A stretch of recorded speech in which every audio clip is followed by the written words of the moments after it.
that was placed on me yesterday. Iniquity works in this world and always will.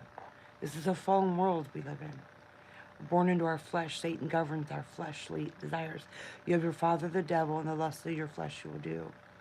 And I believe we feed our carnal mind and flesh by adhering to the ways of the world, and the world marveled. Dark rulers.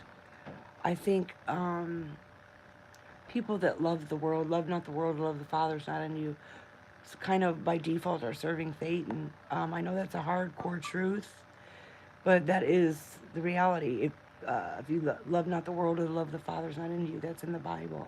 Because we start living for the wrong things. It says people with wealth are pierced with many sorrows and fall away from faith. The deceitfulness of the wealthy choke the word. What's the profit of a person to gain the world and lose its soul? All these things, because we have idols in our heart. We come out of Christ's image. So the spirit of the Antichrist is very strong in this world until you touch the cross. That's why the Lord says, sell all your goods and follow me. Pick up your cross. Because he knows that if you're living for materialism, those are the idols you have in your heart. Like King Solomon had wealth and jewels and fine. That was the golden calf. He broke his evil desires of his heart. He broke his covenant with Yeshua. That was what the golden calf was symbolism, a representation of, was hardening his heart to Christ's image and enslaving people to his talents to build his kingdom, but he also destroyed his own kingdom. So the Lord speaks of things, because I always see a lot of videos talking about, oh, Solomon. But you have to look up other parts of this and the seal of Solomon and what it represents. The brazen image or the Kabbalah, it's defected from the truth. It's defected from a personal relationship with Christ's image. You're falling away to your own schemes, to your own strategies. You're becoming the enemy within, and you're serving that enemy that presides inside your temple. You're righteous, your self needs, you're enslaving people. Then there's a lot of rebellion within that entity or empire, because it says you hire the cunning hireling. The Lord talks about this many times, the cunning hireling. So that would be worldly people with that cunning. You're hiring them, and they're working for that monetary system. They become cunning, and I think the world follows this way. The whole world marvels. So that would be a more strongly representation of the spirit of the Antichrist, because when you're falling away to worldly possessions, you're not serving Christ. That's a given if you get into sound doctrine. And that's why the Lord says, no baggage allowed.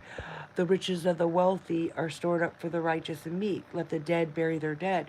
They're actively dying, living for the wrong things, becoming a toxin to themselves. And then, people are planning their funerals, um, preparing them for their deaths, like the rich man Lazarus. He ended up where he realized where he ended up, and he wanted the beggar that was eating crumbs from his table to go tell his family, and the Lord's like, no, the separation has occurred.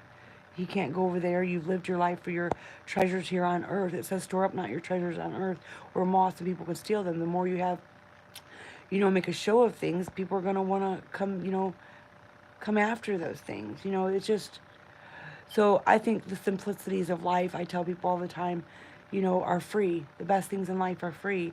You can't buy happiness. You can't buy love. You can't buy time. You can't buy moments spent with the people that you care about. And when you live for monetary things, you kind of forget these things. You break the bonds with your family, the evil desires of your heart, and look at the people that have money, what they fall away from, the troubles they bring into their life. They get bored with themselves. They dabble into things they shouldn't. They fall away from faith, because, and they start doing things with themselves that a normal person wouldn't really do, because, and their money doesn't become satisfactory to them.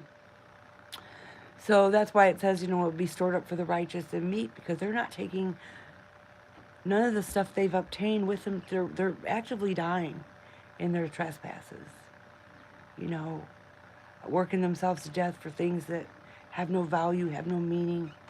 destroying their personal relationships to work themselves into the ground for things that can't bring joy to them. Honestly, everybody's trying to competitors, heart, ego, pride, the vanities of life. That's just something the Lord put on me. Like, none of that can bring joy to your home life. It will take away from that.